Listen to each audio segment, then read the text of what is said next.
Bom, mas fiquem tranquilos, vai dar tudo certo. É, o, Hoje a gente encerra o bimestre, né? Vamos encerrar com o Schmidt aqui, terminar a teoria dele. É, Qualquer dúvida a gente já resolve, né? Eu espero que as dúvidas sejam sanadas, etc. Agradeço pelo pessoal que foi lá hoje à tarde na palestra, lá, mandou, comentou lá, fico muito feliz.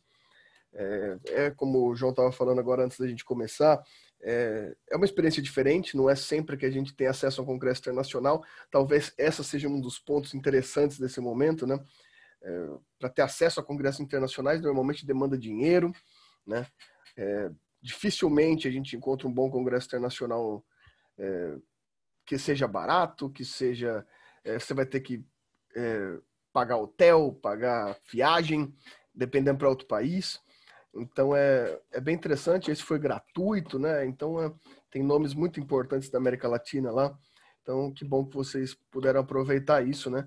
Eu vi que vocês ficaram comentando na minha lá, mas a minha é a menos importante de lá. São todos os outros nomes da América Latina que são importantes ali. Mas fico muito feliz que vocês estiveram lá. E qualquer coisa eu gravei, eu tenho salvo. Eu vou postar a palestra lá no YouTube também, né? Para quem quiser ver aquelas besteiras que eu fico falando lá de vez em quando, né? Mas vamos lá, né, pessoal? Vamos terminar então o nosso bimestre. Já vou abrir a luzinha para nós aqui. Como que eu amplio isso aqui? Aqui. Bom, diminuir esse videozinho aqui. Bom, então tá. Pessoal, vamos terminar então a teoria schmittiana, né? Vamos terminar a teoria schmittiana de uma forma bem didática, bem interessante terminar hoje.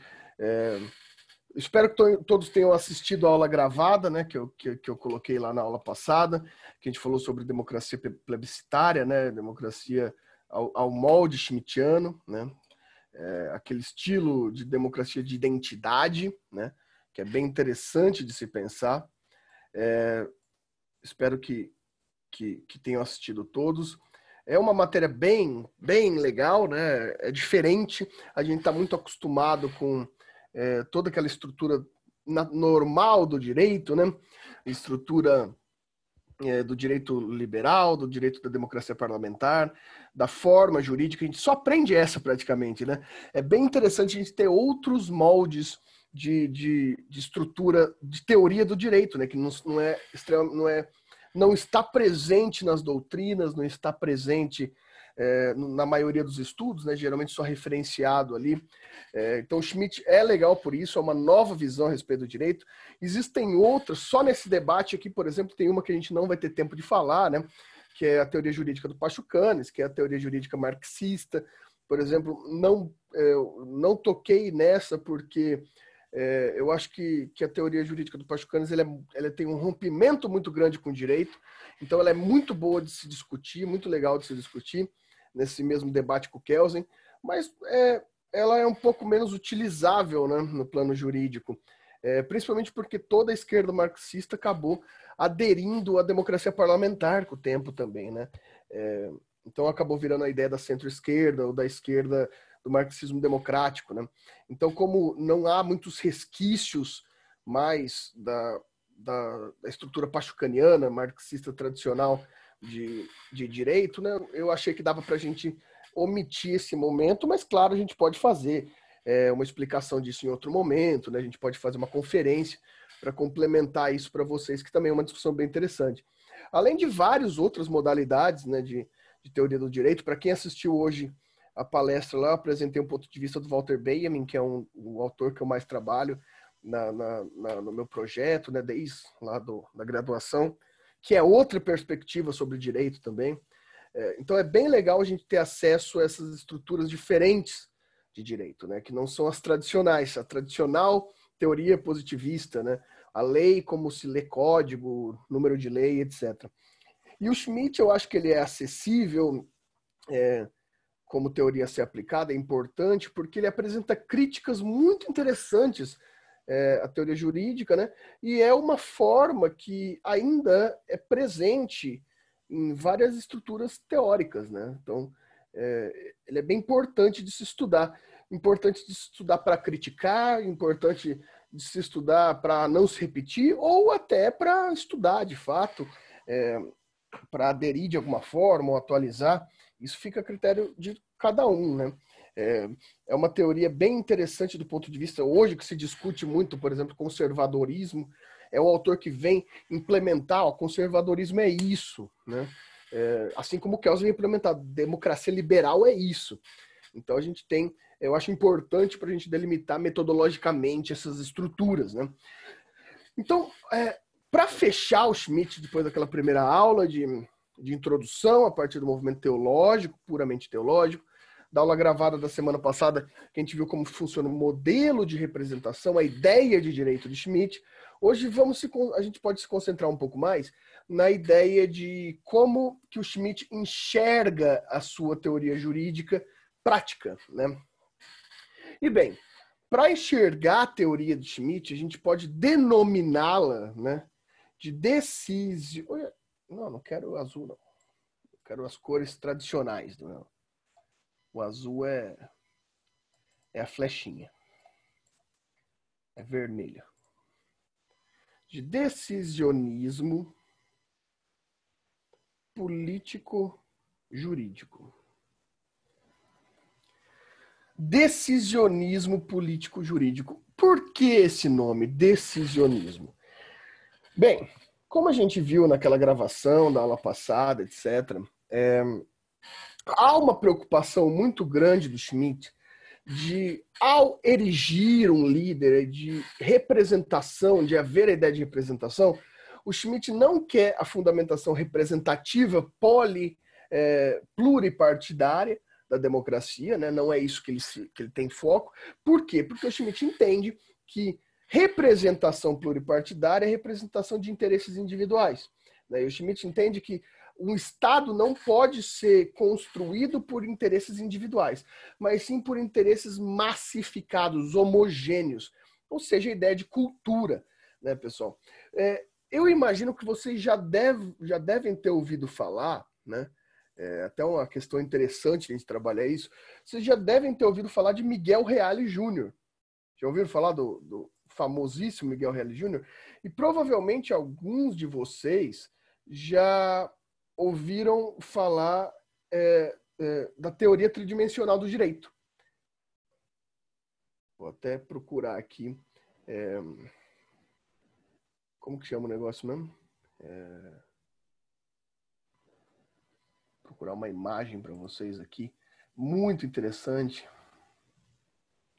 Aqui. Deixa eu compartilhar com vocês essa imagem aqui, que eu adoro essa imagem aqui.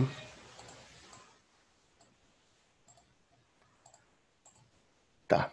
Cadê o compartilhamento aqui? Esse é Miguel Reale, né? O Miguel Reale pai, né? Esse é o Miguel Reale pai. Camisas verdes. Nos camisas Anauê. Esse é o Miguel Reale pai, membro do Partido Integralista Brasileiro, né? A maior referência jurídica. Pois não. João, eu escrevi, né, com o Fábio Bertonha sobre o integralismo, e eu tenho uma edição de 70 e alguma coisa do livro do Hélio Trindade, falando dos famosos Galinha Verdes. Exatamente. Eu acho muito bom o nome Galinhas Verdes, né?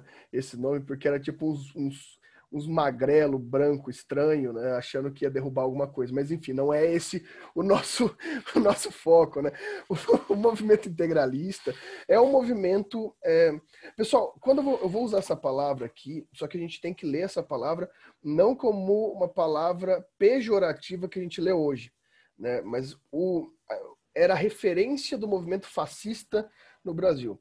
Tá? Aqui eu estou falando em fascismo como estrutura teórica, né? A estrutura nacionalista, né? No italiano, da ideia do fatio, né? Que é aquela amarração de gravetos até ficar uma questão forte, né? Então aqui como teórico, não como problemas com Mussolini, ou, enfim, a gente está falando dentro dessa estrutura teórica. o integralismo brasileiro ele tem essa referência fascista, de referência fascista, que é chamada como integralismo. O que o João está mostrando ali? Eu não estou conseguindo ler. Qual que é esse livro aí, o João Paulo? Do João Fábio Bertonha, né? Que o autor é um dos principais autores, o principal autor do Brasil, né? Sobre integralismo, sombras autoritárias e totalitárias no Brasil, né? Integralismo, fascismo e repressão política no Brasil. Ele é um dos principais autores. Ele é aqui da UEM. Ô, João, eu tenho bastante coisa. A hora que as aulas voltarem, eu vou levar para você. Eu tenho um do Fábio sobre a direita.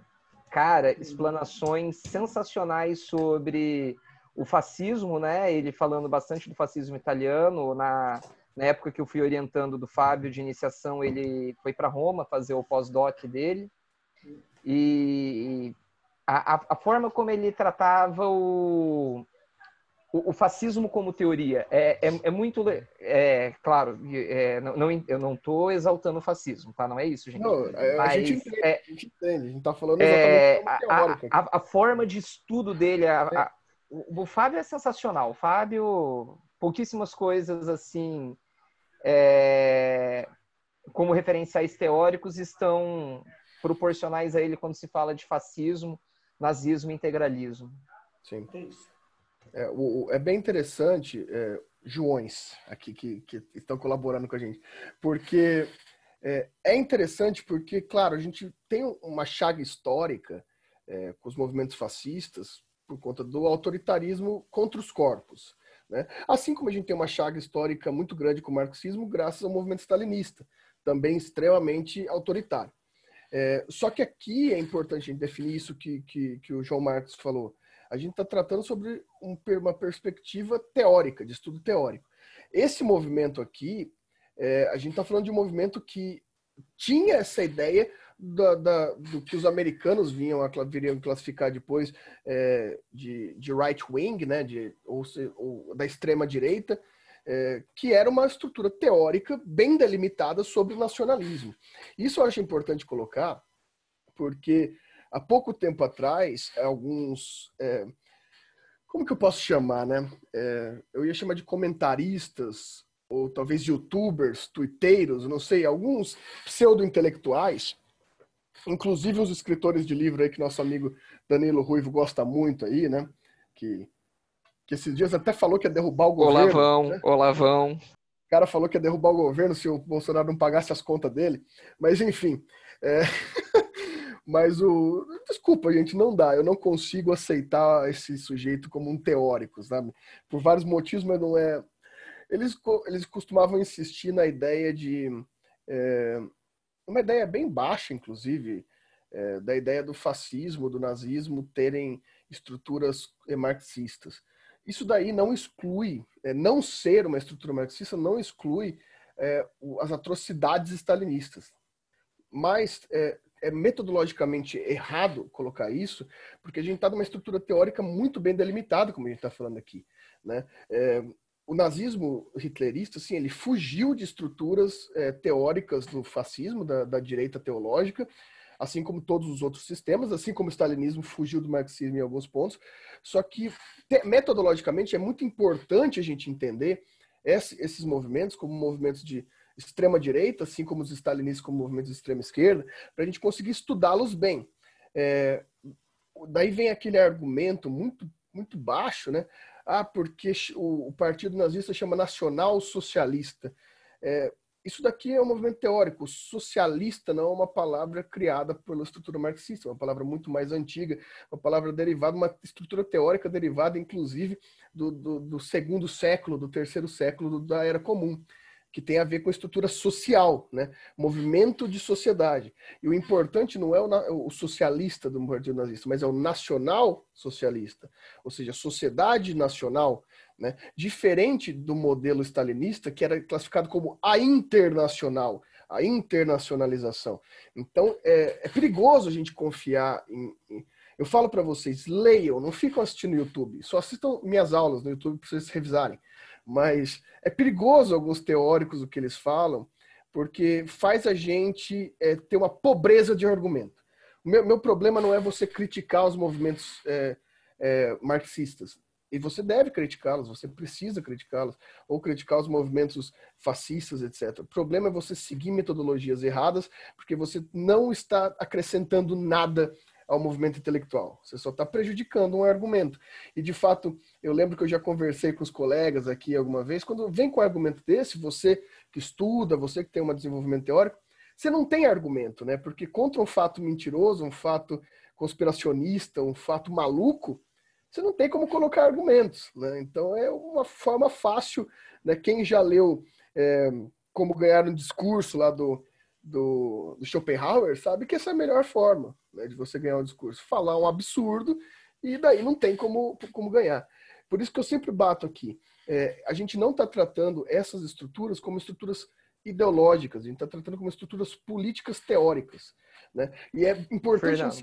Pois não, João. Posso fazer aqui uma intervenção falando, né, de estruturas metodológicas? Eu sou bem suspeito, eu escrevi um pouco sobre integralismo, né, na minha primeira iniciação científica, na primeira graduação, e o fascismo, ele de fato me fascina o estudo dele é fascinante, você compreender os movimentos, a gente tem aí diversos estudiosos, colecionadores, né, tanto de direita quanto de esquerda, que levam a sério esse estudo. Uma das coisas, quando você citou, né, o nosso fascismo caipira, né, que é o integralismo, sobre essa ideia nacionalista, esses caras eles tinham um nacionalismo de uma forma tão maluca que o meu objeto de pesquisa eram as revistas integralistas. Ação, Avante, eles tinham revistas, cara, que exaltavam o nacionalismo de uma forma muito diferente do que nós entendemos por nacionalismo hoje. Muito. É uma referência nacionalista, então, muito gritante.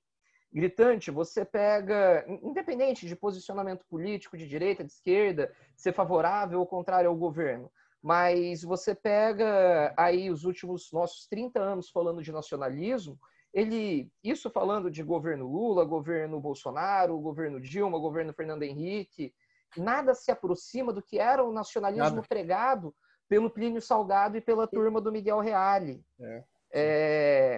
A visão que eles tinham de nacionalismo. E eles acabaram, de certa forma, fazendo até uma vista de embate com o Vargas. E, independente do Vargas ter sido um ditador ou não, mesmo na sua fase democrática, o Vargas ele sempre usou no seu discurso o nacionalismo também. Sim. Então, perceba, nós tínhamos dois nacionalismos, o do integralista e o varguista, ambos tentavam caminhar para o nacionalismo semelhante, ao meu ver, mas eles se distanciavam, era cada um puxando a corda para um lado, ainda que eles tivessem o mesmo posicionamento ideológico. Sim. Ainda que ambos tenham apoiado, de certa forma, as extremas direita da Europa, que no caso foi o fascismo do Mussolini e o nazismo hitleriano. Concordo plenamente. É muito interessante isso, e sempre eu recomendo aqui, principalmente as leituras do Francisco Campos e do Oliveira Viana, que são dois conservadores brasileiros que souberam identificar muito bem que o nacionalismo brasileiro é um nacionalismo bem diferente do resto do mundo.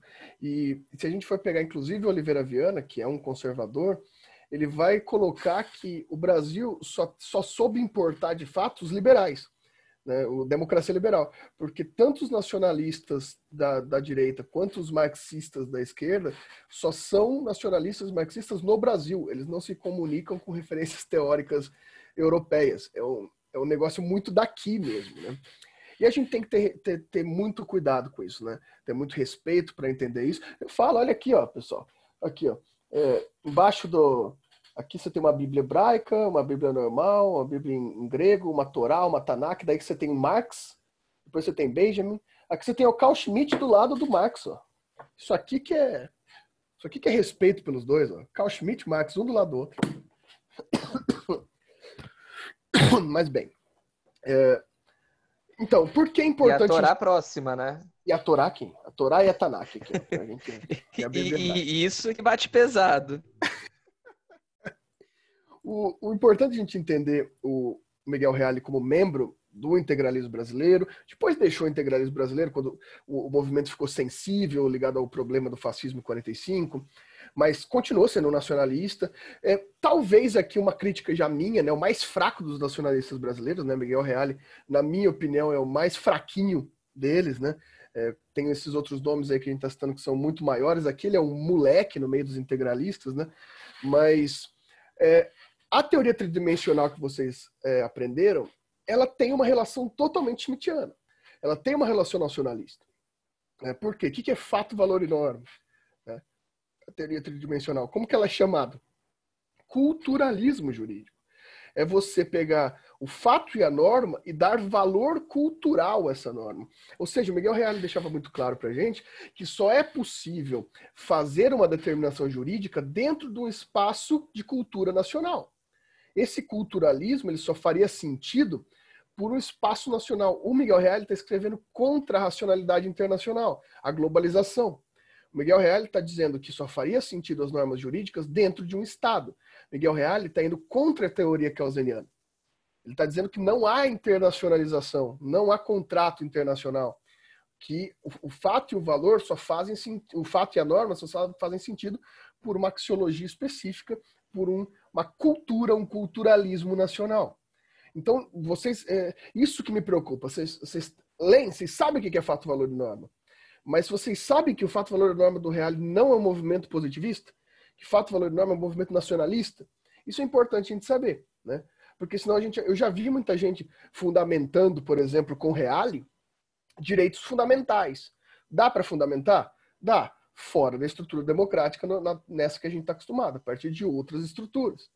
Porque a gente precisa da cultura, um direito e garantia fundamental em Miguel Reale, ele tem o peso de fundamental nacional, não uma ideia internacionalizada a partir de tratados internacionais de direitos humanos, certo? Então, a gente tem que ter esse cuidado teórico aqui. O que a gente está discutindo com o Schmitt, aqui no... como chama? Olha o Danilo aqui já, santificando o Reale. O que a gente tem que ter cuidado nessa estrutura é porque a gente está tentando entender aqui o que esse decisionismo político ele tem toda uma relação necessária com a ideia nacional. Né? O nacionalismo, a ideia de culturalismo é extremamente importante para a ideia decisional. A decisão ela só é legitimada caso haja um soberano que seja legítimo sobre não as vontades individuais, mas essa linha identitária quanto à cultura espacial de um espaço de poder, de uma nação. Por isso que é tão importante a ideia de Estado-nação, a identificação de povos. E esse decisionismo que o Schmitt está trazendo para a gente aqui, ele necessariamente tem uma relação... Né? Deixa eu pôr o azulzinho aqui de novo. Necessariamente, ele vai ter uma relação com uma decisão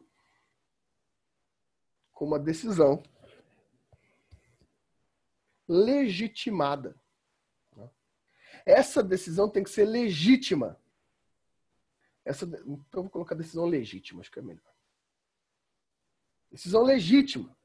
Essa decisão ela tem que vir, né, de um sujeito específico, de um sujeito que é identificado a partir da cultura de um Estado. Né? Então, essa decisão ela não é baseada na lei. Isso que é importante. Essa decisão, segundo o próprio Carl Schmitt, é uma decisão ex nihilo. Ex nihilo é um termo latino que vai necessariamente significar do nada.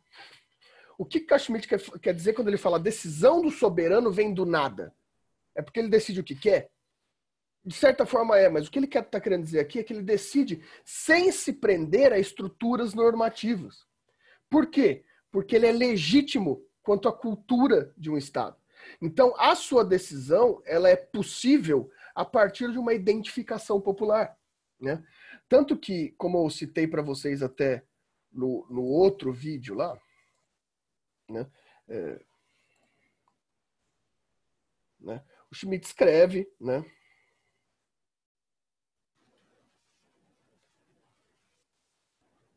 Lembram disso daqui? Cadê o... Onde que é a trema aqui? Não sei onde é a trema. É sem trema mesmo.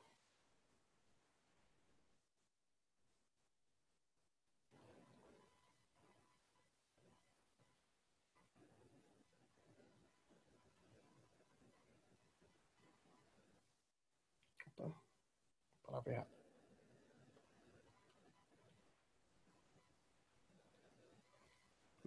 O soberano é quem decide sobre o estado de exceção. Essa frase é de tamanha importância pro direito. Não é uva, é uva. Estou errado aqui. Pro direito decisionista. Por que quando o Schmitt vem pra gente e diz que o soberano é quem decide sobre Ausnahmezustand, esse estado excepcional, um espaço vazio estatal? Essa tradução a gente traduz como estado de exceção. Ausnahmezustand, um espaço vazio de estado. O soberano é quem decide sobre o espaço vazio de estado, sobre o estado de exceção, justamente porque essa é a nossa relação importante. O soberano decide sobre qualquer coisa? Não, ele decide sobre o estado de exceção. Ele não é o presidente da República. Olha só, isso de extrema importância para a nossa questão aqui. O soberano é alguém que se mantém fora do estado de normalidade e dentro do estado. Olha só que loucura, essa frase está no Schmitt. O soberano está dentro e fora do estado. Por quê? Porque o soberano não é legítimo para decidir normalidades. O soberano, ele não é legítimo para decidir sobre estado normal. Em Schmitt existe um estado de normalidade. Existe um estado, tanto que a crítica, por exemplo, pachucaniana ao movimento schmittiano, ele vai falar, mas peraí, Schmitt, seu estado de normalidade é uma reprodução capital, porque age como os liberais. O Schmitt vai falar, não me importa, não importa qual que é a forma de normalidade. Vai ter direito lá, porque é normal. Direito para o Schmitt é regra, régua, medida do que é normal. Então o Estado de Direito existe. Só que o problema para o Schmitt é, esse Estado de Direito, essa existência do Estado de Direito, né? Então, o Estado de Direito, ele existe, ele é bem delimitado, ele existe, ok, até que se crie uma situação limite. O que é uma situação limite? Situação limite é aquela situação em que a lei não pode resolver o problema, por si. É aquele momento que o Estado enfrenta determinada crise institucional, em que o Estado não pode mais agir só pela lei. Ou seja, aqui ele vai trabalhar com guerra, aqui ele vai trabalhar com amotinamento, aqui ele vai trabalhar com guerra civil, aqui ele vai trabalhar com ondas de protesto, aqui ele vai trabalhar com grandes ondas de desemprego, economia, derrocada da economia. Ele vai dizer, isso são situações limites. Bem, antes da gente entender como resolver a situação limite, o Schmitt vai dizer pra gente. Primeiro ele vai fazer uma pergunta. Como a democracia parlamentar resolve a situação limite? Como? Essa é a pergunta fundamental de Carl Schmitt. Como a democracia parlamentar resolve a situação limite? E Schmitt diz, com todas as palavras, a democracia parlamentar resolve a situação limite de uma única forma. Por uma fórmula de compromissos dilatórios. Vamos entender o que Carl Schmitt quer dizer com fórmula de compromisso dilatório. Carl Schmitt vai dizer, a democracia parlamentar é fundada em ideias de garantia representativa de interesses individuais. Então, toda a democracia parlamentar é baseada em interesses individuais representados por parlamentares. Estamos diante de uma situação limite. Se a gente tem interesses individuais envolvidos, naturalmente a gente não tem um bem comum envolvido. Para o Schmitt, a gente tem um bem individual envolvido. Logo, em uma situação limite, não há em valores individuais envolvidos um único ponto possível de resolução. Inclusive, por haver necessidade de representação parlamentar, vem a ideia da política, ou seja, da política parlamentar, que é a ideia de tentativa de coalizão para a formação de uma lei. Se há uma tentativa de coalizão, como há possibilidade de consenso em situações limites? Né? Eu costumo dizer sempre um exemplo para vocês. Aborto. Qual que é o meio termo do aborto? Eu até falo, se a gente for pegar sabedoria do rei Salomão, você corta o bebê no meio. Né? Então aborta metade e não aborta metade. Ou seja, é impossível. A situação limite, segundo Schmitt, ela é impossível de se resolver por coalizão. Então, o que se faz o político dentro da democracia parlamentar? Usa uma fórmula de nunca resolver, de dilatar compromisso, de criar elementos político-jurídicos, malabarismo político-jurídicos, que nunca chegam na resolução da situação limite. E a gente tem um exemplo recentíssimo que o Schmitt ia adorar, né?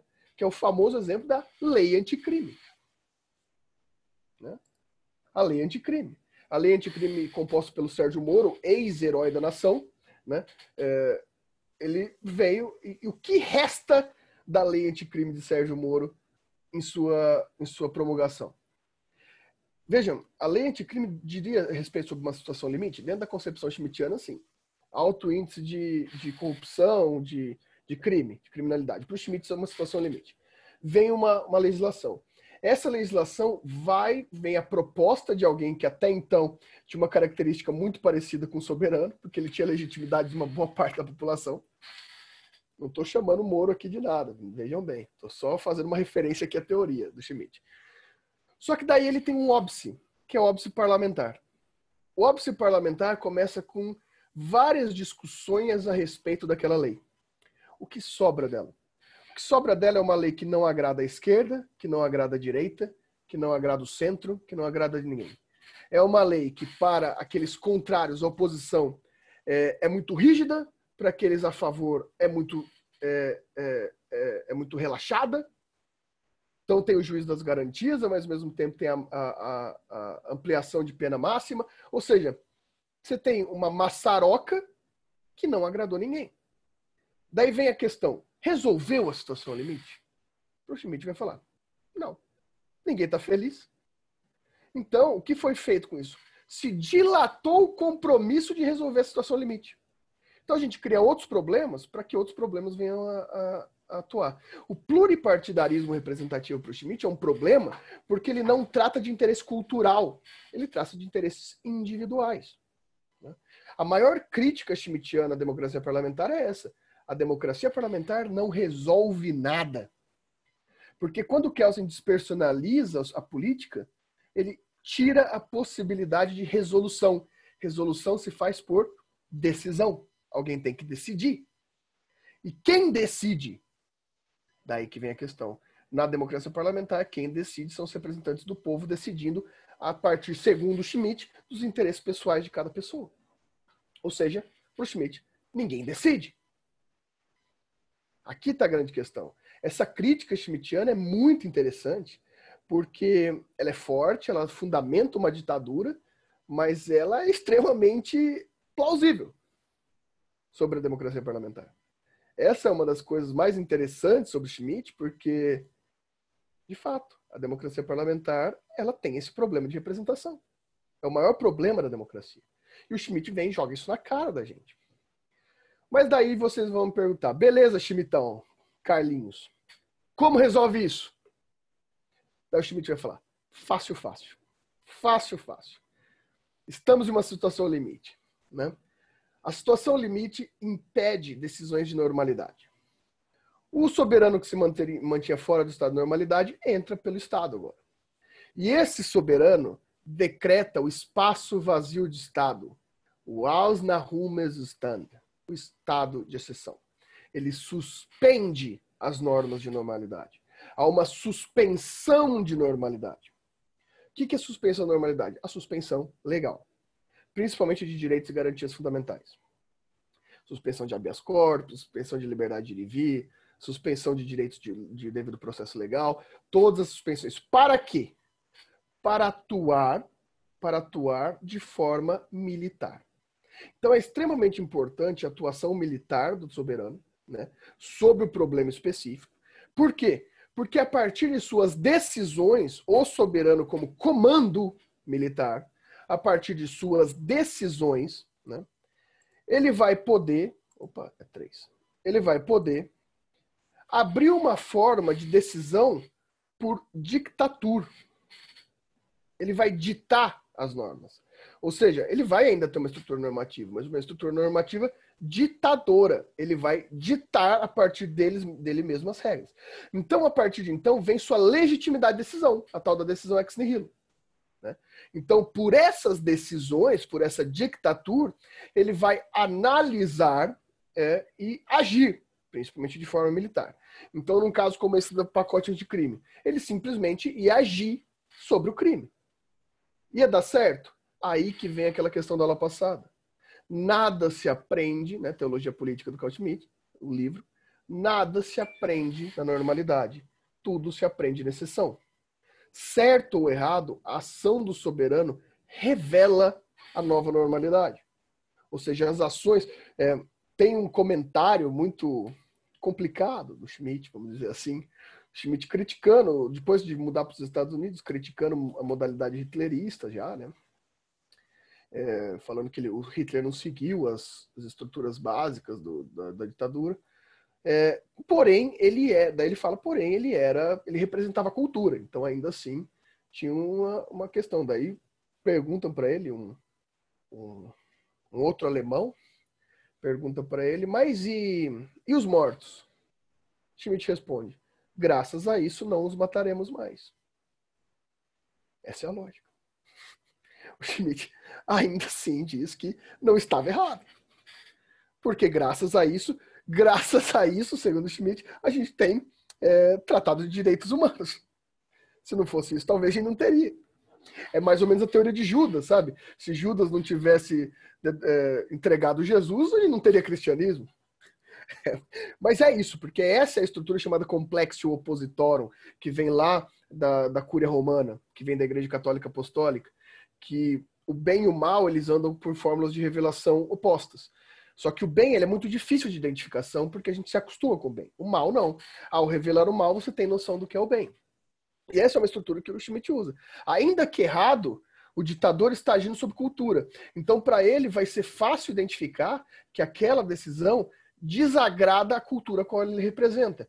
Então, a normalidade vai ascender a partir do seu próprio erro, do seu próprio acerto. O espaço de exceção do ditado, daquilo que é ditador, se demonstra a partir de uma representação legítima, certa ou errada. Aqui vai se aprender a respeito do que é normal. Só para o Schmitt, só a partir da ditadura, na exceção, a gente vai saber o que é bom e o que é ruim para o estado de normalidade.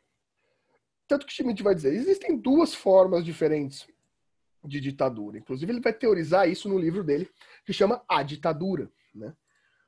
Vai ter o que ele vai chamar de ditadura comissária e o que ele vai chamar de ditadura soberana.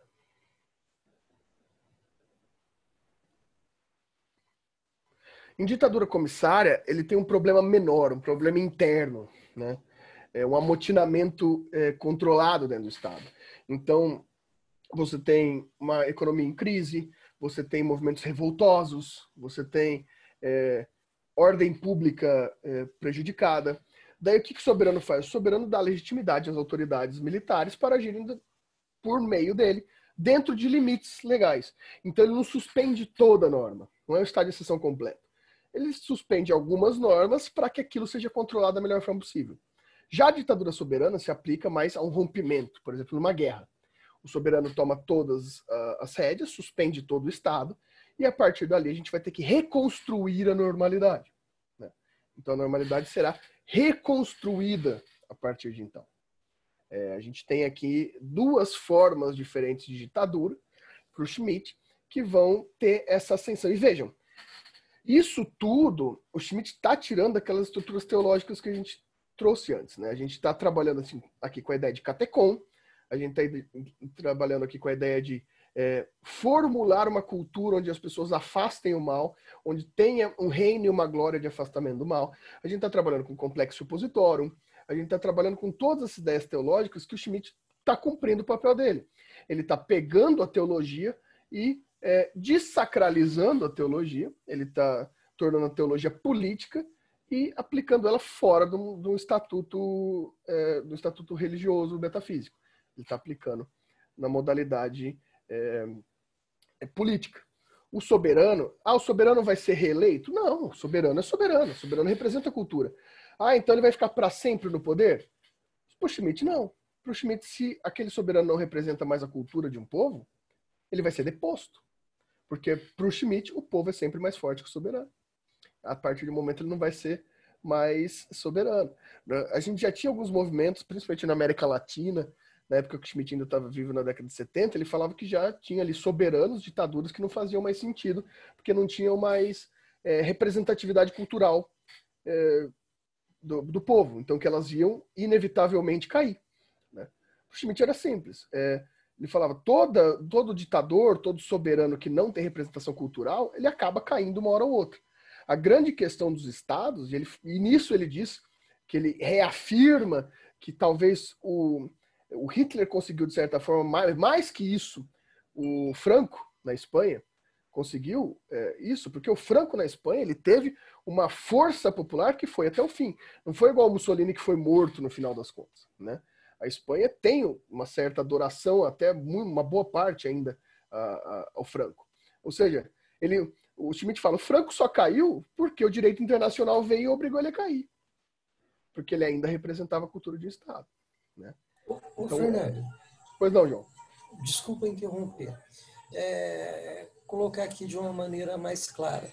O soberano, de uma certa forma, ele ainda é adorado pelo povo. E o ditador é aquele que perdeu o amor do povo e está pela força. Seria mais ou menos isso? Não, João. A ditadura para o Schmitt é a força legal do soberano. Né? O ditador é da palavra ditar, de fato. Então, quando o soberano ele tem que atuar, ele atua por ditadura. Ele suspende a normalidade, ele suspende a norma e ele atua por vontade, ele dita a vontade. Então, é a forma legal do ditador. É bem interessante isso, porque assim, o que o Schmitt está falando é que uma ditadura, um ditador de um soberano não legítimo, ou seja, um soberano que não tem mais legitimidade popular, ele invariavelmente vai gerar mais caos e mais anormalidade. Então ele vai tender a perder seu poder. Né? A grande questão do Schmitt é o soberano, ele pode vir ditar, ele pode ser o ditador, desde que ele seja culturalmente aceito. Ele não pode perder a sua vontade, a sua representatividade de maioria. Ele tem que representar a cultura da sua nação, do seu povo. Do contrário, ele vai cair justamente pela sua ditadura. Ele vai falar, suas ações não vão representar o povo, logo ele vai acabar sendo tomado, porque o povo é sempre maior do que o ditador. Né? Isso é interessante, o João Marcos, porque para o Schmitt existe uma tríade de formação de um Estado. Né? Aqui sim tem uma pirâmide, no Kelsen não. Aqui tem uma pirâmide. O Estado, para o Schmitt, né?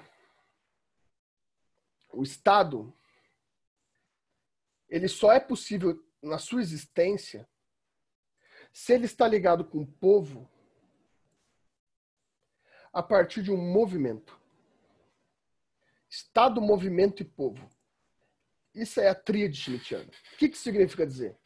O Estado só é Estado se o povo organiza-se em movimento cultural. Então só há Estado se um povo movimenta-se para a representação. Então esse soberano, ele não precisa ser necessariamente, vou usar a palavra que você usou aqui, João Marcos, ele não precisa ser necessariamente adorado, mas ele precisa ser aclamado. Aclamado no sentido que há uma movimentação popular que legitima a existência de um soberano de Estado. Então, Estado, movimento e povo é a tríade fundamental para a existência de um soberano. Ou seja, se você tem um soberano aqui que não representa o movimento do povo, então é só o povo se movimentar e tirar. O golpe de Estado é natural para o Schmitt. O golpe de Estado é natural da sociedade para o Schmitt. E tanto que o Schmitt traz a ideia do espaço messiânico, né, do espaço do milagre, no ponto de vista teológico, que esse movimento de rompimento só vai acabar com a chegada do Messias. Ou seja, o Estado pode chegar no seu Estado messiânico? Pode. Daí você vai ter um soberano vitalício. Mas até então você sempre vai ter essa modificação e essa derrubada de Estado. Permite, Fernando? Claro. Como que é interessante, né? Você vê na democracia esse movimento também, mas no movimento. Vamos pensar o Brasil hoje. Você tem a eleição do Congresso, vamos pensar a Câmara dos Deputados, que é aquele que representa o povo, que deve representar o povo, teoricamente. Você tem um movimento democrático por meio de uma eleição que você coloca um grupo de pessoas com pensamentos diferentes a fim de formar essa ideia que vai conduzir o Estado. Essa é a visão democrática. O Schmitt não tem esse movimento também, mas não voltado a um pluripartidarismo, porque esse pluripartidarismo, na ideia dele, vai causar uma divergência que não vai chegar a lugar nenhum. Então, esse líder, né, esse líder aclamado, ele vai tomar a decisão correta, porque não é a decisão dele, mas é a decisão que advém do povo. Eu acho que está no mesmo, não no mesmo, caminha no mesmo sentido, mas só que com uma distinção de pluripartidarismo e individualismo. Sim. Daí você tocou num ponto muito sensível para mim, porque é o ponto que eu estudo, né? O progressismo, que é o ponto do Schmitt, que, na verdade, tudo isso está por trás do progressismo. O progresso é uma representação de produção e autorreprodução dessa tentativa de identificação. Ou seja, tanto no Kelsen quanto no Schmitt, a gente está trabalhando basicamente com as mesmas coisas em espaços diferentes. Por isso que a gente não, na tese, por isso que a gente não consegue um sucesso político, porque a gente tem um rompimento específico desse problema, do problema identitário. Né? Seja lá onde ele estiver. É bem interessante isso, porque de fato existe muito mais proximidades entre esses modelos do que afastamentos. Os afastamentos são metodológicos. Só que o fundamento é o mesmo. A diferença é que para o Schmitt, o que está errado no pluripartidarismo é onde se lê a identificação. Né? A identificação deve se ler numa amplitude. No pluripartidarismo, nos direitos individuais, nos direitos sociais. Então, onde se lê a identificação que se modifica aqui, né? É onde se lê. Tanto que é interessante, daqui a gente já parte para os finalmente, né? Que daí vem a pergunta fundamental, né? Nessas duas teorias, quem é o guardião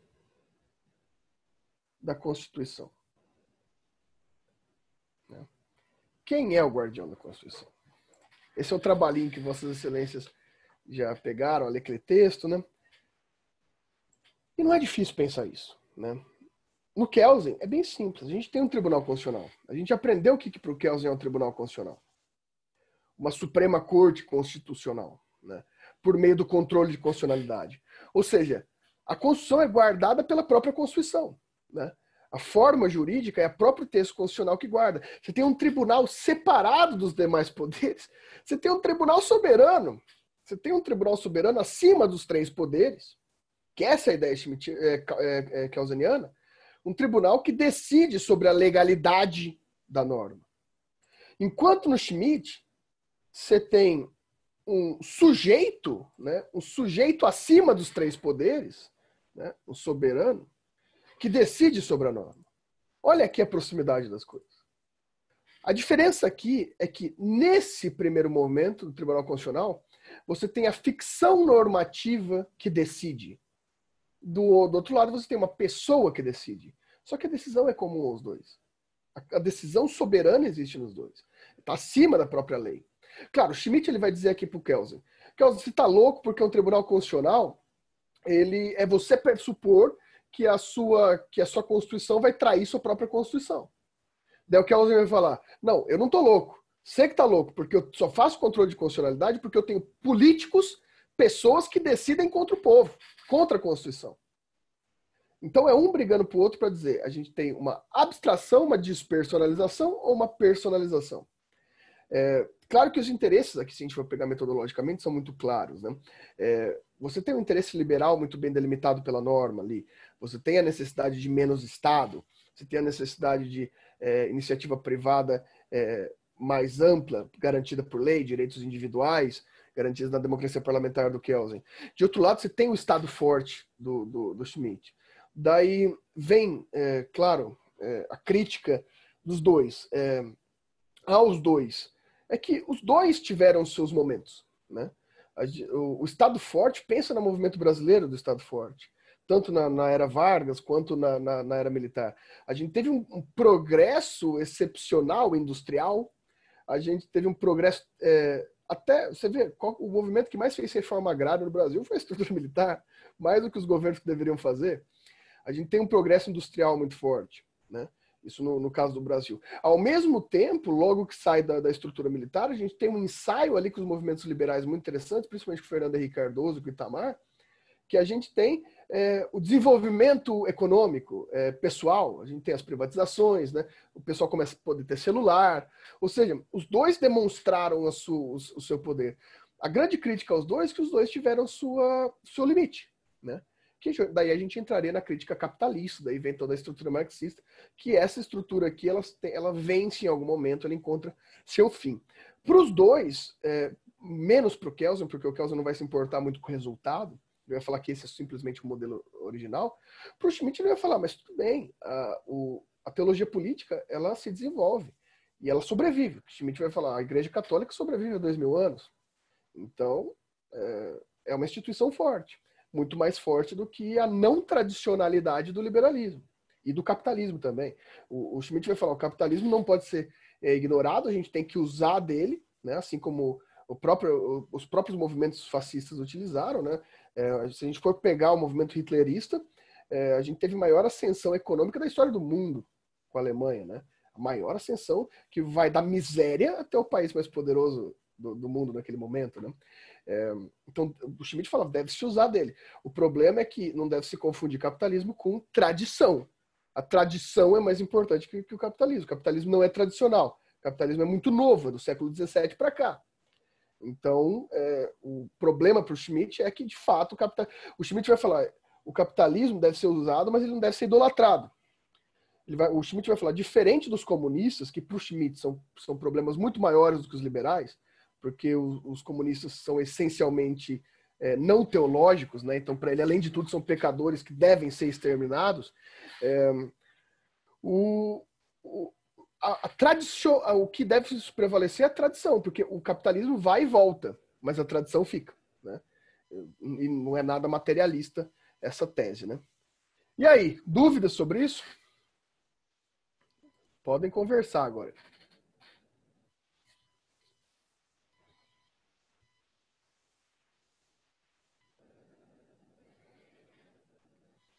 E aí, quais são os questionamentos de Vossas Excelências?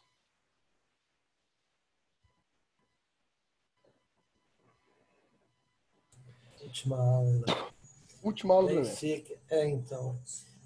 Você falou, né, do capitalismo aí, de uma certa forma. Eu penso que a importância dele é vital, porque qual a ideia? A ideia de produção, a ideia onde todo mundo vai ter que adquirir alguma coisa, e para essa pessoa adquirir, ela tem que ter renda também. Então, seria a ascensão social de todos. Eu entendo. O problema do Schmitt com esse pensamento, João Marcos, é um problema já teológico, né? Aqui ele vai ter um problema teológico com isso. Porque o Schmitt tem um problema muito sério com as interpretações calvinistas, com as interpretações luteranas do Novo Testamento. O Schmitt entende que a tradição cristã católica ela tem a ideia do Altíssima Pauperitas como fundamento de salvação. Ou seja, essa ideia de desenvolvimento econômico, né, desenvolvimento econômico material, para o Schmitt ele vai respeitar muito a tradição católica quanto a isso. Não leva à salvação, né? O que o Schmitt vai dizer é possível a gente utilizar, ao secularizar o Estado, utilizar da forma capitalista enquanto ela dura, né? para que as pessoas tenham conforto, tenham possibilidades. Não tem nada a ver com a ideia marxista de estipação do dinheiro, né, dessa estrutura de capital. Aqui ele se utiliza dessa forma, mas o Schmitt ele tem uma concepção que existiam já sociedades boas e confortáveis sem a estrutura capital. Então, o que ele está dizendo esse movimento capitalista ele é só mais um movimento da história. Então, são movimentos que se reformam, de fato se reformam, né? Isso daí com o Schmitt eu tenho muito acordo, porque você vê, agora mesmo, essa pandemia está fazendo a gente repensar formas de consumo. Por quê? Porque é uma estrutura muito frágil. A história modifica muito o que é conforto, o que é consumo. Isso que o Schmitt está querendo dizer. Se apegar à ideia de... como que é aquela palavra que geralmente os luteranos usam muito? Prosperidade. Se apegar à ideia de prosperidade ligada ao materialismo, para o Schmitt, que é um católico, é pecaminoso. É pecaminoso. Ele pode, sim, fazer com que o Estado provenha conforto a seu povo, mas entender o capitalismo como algo passageiro que vai ser substituído em algum momento. E isso é importante, que é bem diferente do que se prega na estrutura marxista. Porque daí o capital ele não é vai e volta, ele tem que ser rompido porque ele é ideologia de fato, né? Uma forma ideológica. O Schmitt é só aproveitando aquele movimento para que outro virá em algum momento, mas a tradição permanece. Fernando, Júnior. Diga, João. Então, olhar para o capitalismo, para o capitalismo não, olhar para o capitalismo também, mas a visão de Schmitt é olhar para o capitalismo da forma como a Igreja Católica medieval olhava, tem que ser dessa forma, tem que ser essa análise. O lucro trazendo, não o lucro como pecado em si, mas o lucro sendo um caminho para o pecado, porque ele desvia o homem da conduta pura cristã. Eu posso até olhar com uma visão mais agostiniana, nesse caso, muito mais do que tomista. Sim, sim. Vai ser referenciado pelo Schmitt. O Schmitt vai ter um texto chamado Altíssima Pauperitas, que ele vai falar exatamente essa questão. O capitalismo ele deve ser observado como o dinheiro era observado no período da República Cristiana, logo do modelo medieval. O capitalismo pode ser uma forma... O próprio texto que a gente leu, né? Sim. Para a prova, ele toca muito, né, nesse... Sem dúvida. É importante fazer essa diferenciação, porque o Schmitt ele tem uma visão muito cristã católica do que é o capitalismo. Tanto que o Schmitt ele tem um certo flerte, inclusive teórico, com o que normalmente é considerado a esquerda da Igreja Católica, que é a teologia da libertação. Mas, no caso, é a forma como ele interpreta como se deve administrar, o Estado deve administrar o dinheiro. O Estado deve administrar o dinheiro para que seu povo tenha, seja o seu reino, seja a ideia do reino no sentido medieval, né? Mas, ao mesmo tempo, é a ideia de Estado forte. Então, por exemplo, você vai ter uma empresa como uma Odebrecht no Estado, não vai, porque essa empresa vai ser estatal, né? Você vai ter, sim, você poder ter sua empresa, você poder ter a livre concorrência de uma forma menor, né, dentro do Estado, você ter seus lucros, mas você vai ter altos impostos, você vai ter muito investimento público. E, claro, é complicado a gente dar exemplos alemães, né, por conta da história alemã, mas a ideia é mais ou menos essa. Infraestrutura, indústria, era um investimento pesado desse movimento, que é um movimento encabeçado pelo Schmitt. Então você tem, de fato, um Estado que você precise gastar cada vez menos para viver, né? E já ter certos confortos, que é uma ideia bem europeia também, de certa forma, né? Você tem muito acesso estatal, um Estado forte, para que você não caia nas tentações pecaminosas do capital. Que, de fato, você vai acabar caindo numa ideia de... Né, mas vai ser mais fácil um camelo passar no buraco da agulha do que o rico entrar no reino dos céus. Você vê esse movimento... Perdão, João, pode falar. Fica à Você vontade, meu amigo. Obrigado. Você vê esse movimento do capital dentro do próprio sistema do capital, numa versão de sistema capitalista liberal e o outro baseado no sistema forte do Estado de bem-estar social apresentado pelo Keynes, que vem fazer frente a partir da década de 30 com o próprio marxismo, né? A partir da crise de 29 e assim por diante. Você vê, então, esse movimento e, se pensarmos política econômica hoje, é basicamente esse mesmo movimento ainda.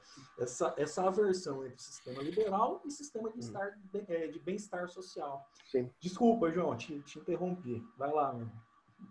Não, é que antes de eu fazer a intervenção também, né, primeira intervenção, o meu pai havia pontuado, né, a questão do capitalismo. E aí, depois da explanação do Fernando, eu ia pontuar o seguinte, né, que aquela análise que o meu pai fez, se a gente pegar aquela análise, você vê uma linguagem muito mais protestante do que uma linguagem católica, porque eu até creio que seja pela formação teológica do meu pai. Nossa família vem de protestantes de ordenação calvinista. E o calvinismo ele passa por essa ideia da predestinação, da prosperidade financeira, visto isso como bênção, como aquilo que vai mover o mundo, né? Então, se você pegar essa estruturação de forma acadêmica, você consegue visualizar no próprio discurso o que seria catolicismo, a ideia do catolicismo voltado, né, para aquilo que o Schmitt defende, um catolicismo em que o capital ele não traz maiores benefícios, pelo contrário, ele leva até um caminho de corrupção. E aí, por outro lado, você tem aquela visão moderna, porque daí a gente já fala em modernidade, né, João? Weberiana também, né? Sem dúvida alguma. E aí a gente consegue fazer essa visualização desse protestantismo, né? E o Weber bate muito na ética protestante, né? Apesar dele não tomar partido, ele analisa, né? Se bem que eu gosto muito de dizer o seguinte. Nesse aqui ele toma partido. Nesse aqui ele toma partido de fato. Esse eu não conheço, Fernando. Mas eu penso o seguinte, que mesmo na ética protestante, quando ele mantém neutralidade, a neutralidade é um posicionamento político. É um posicionamento, exato. Eu penso que é muito tolo você pensar que alguém está sendo neutro. Desculpa até se parecer ofensa, mas eu penso que a neutralidade ela é muito ingenuidade de alguém. Pensar que está sendo neutro. Não, a neutralidade ela é um posicionamento político, ela é uma defesa de um posicionamento. Uhum. Não tenho dúvida. É interessante essa colocação, porque existem determinados... Porque, assim, o Schmitt tem uma ideia, que a gente não entrou diretamente aqui, mas ele vai falar isso, que é a relação amigo-inimigo, né? Você tem que definir quem é amigo e quem é inimigo, né? É importante a defesa de amigo e inimigo. E ele define muito bem que existem certos inimigos que são inimigos da fé, né?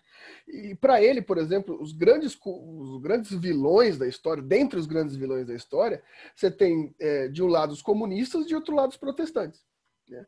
Os comunistas e os protestantes, para eles, são abominações completas, né? Porque os comunistas, por conta da sua própria ideia de internacionalismo, de não acreditar na ideia da lei e da ordem, do positivismo aqui no sentido kantiano, né, da lei e da ordem, do rompimento com toda a estrutura moral, né, moral burguesa, segundo o marxismo, e o protestantismo porque foi ocupado pelo fim da República Cristiana, né? Para o Schmitt, o protestantismo foi quem trouxe a ideia de fundir os interesses burgueses com os interesses religiosos, né?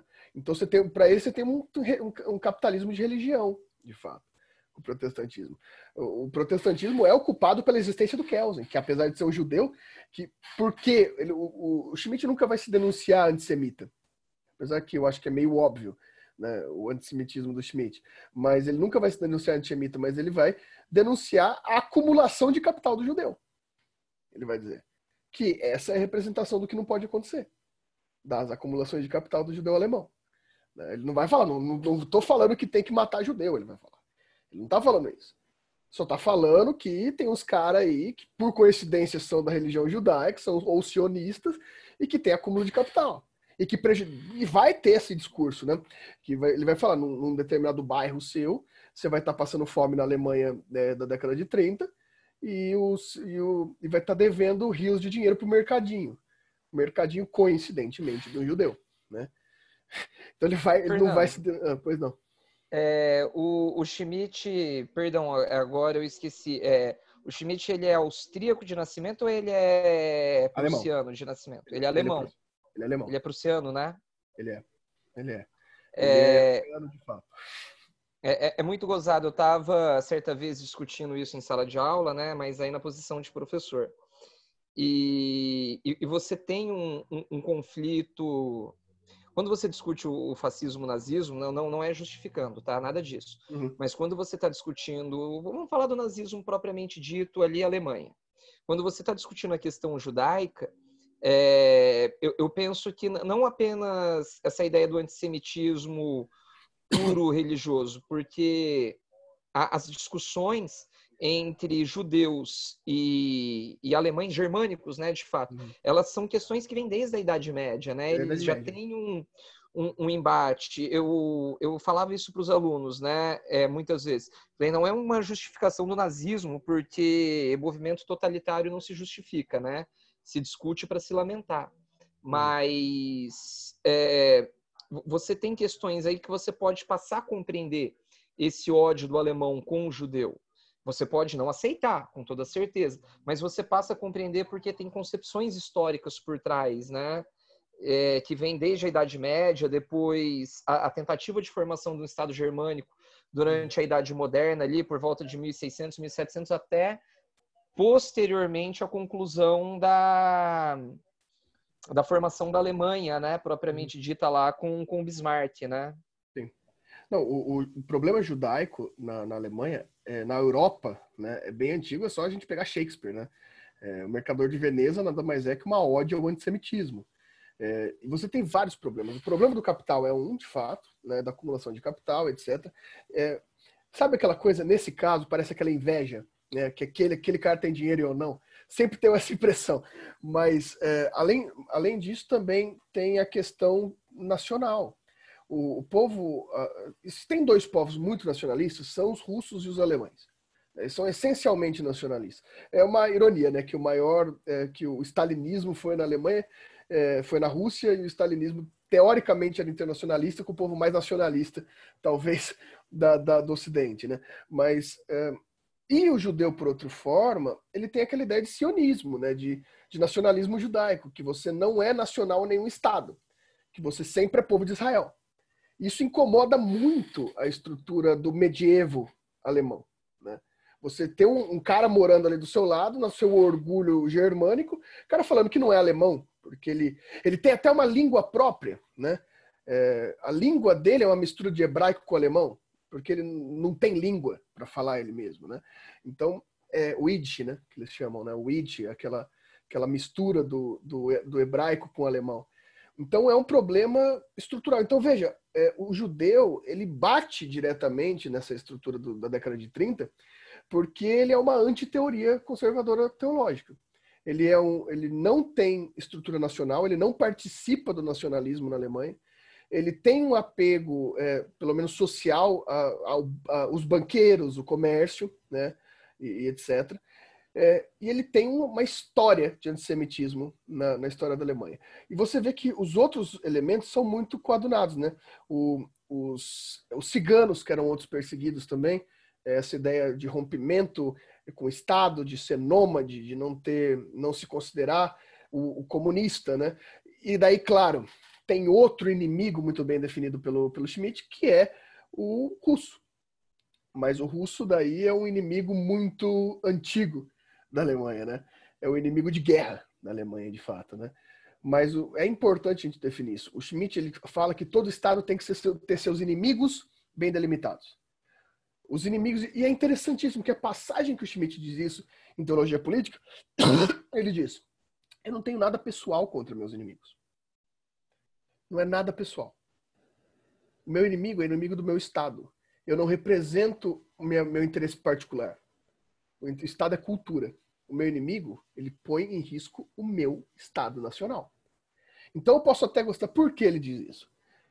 Pessoal, não sei se vocês sabem, mas Schmitt, ele, quando começou a dar aula na Alemanha, Ele foi convidado por um professor muito respeitado na Alemanha. Ele foi convidado diretamente por um professor chamado Hans Kelsen para dar aula na Alemanha. Hans Kelsen admirava muito o trabalho de Schmitt. Discordava completamente, mas admirava muito o trabalho do Schmitt. E o Schmitt foi contratado para ser professor por uma carta de recomendação kelseniana.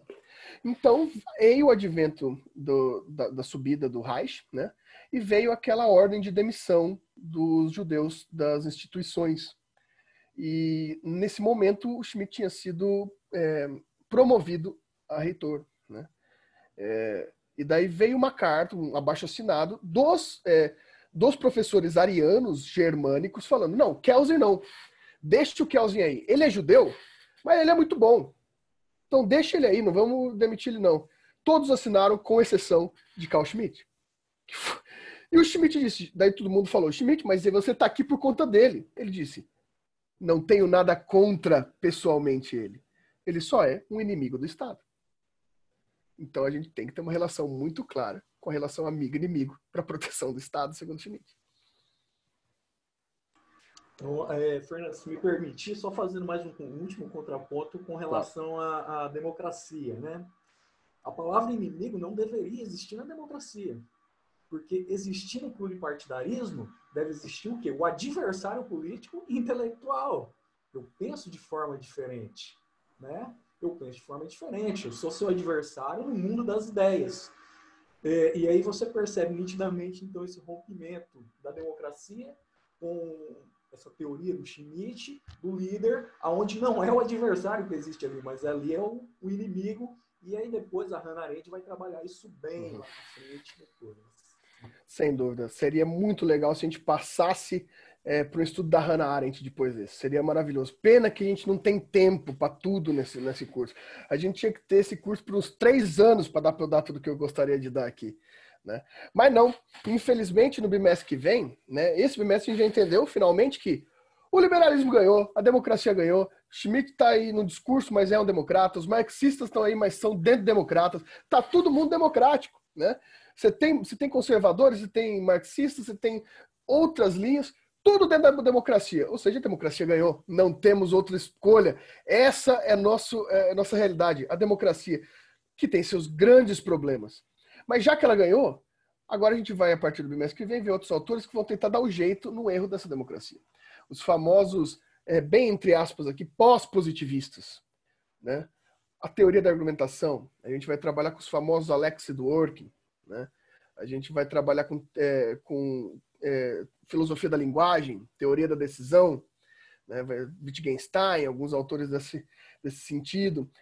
O próprio Martin Lutero, que é um hermeneuta também, a gente vai trabalhar com uma tentativa de resgate da democracia parlamentar positivista. Né? Então, daí acaba o direito em si, no bimestre que vem, né? Para no último bimestre a gente vem com a crítica total ao direito, né? Com Foucault. Mas aqui a gente encerra nosso debate do século XX com o final de que o liberalismo ganhou, a democracia ganhou. E todos vocês... Danilo, se você acha que você é conservador, não é, você é um democrata. Todo mundo aqui é democrata. É isso que restou a todos nós. Todos nós somos democratas agora. Certo? A aula foi longa hoje, né? E boa, Fernando, muito ótimo. É gostoso esse tipo de aula. Eu acho que é uma das melhores, viu? Aprendo muito com você. Muito obrigado, João. Fico feliz. Pessoal, Fernando, aproveitando o gancho aí, diga.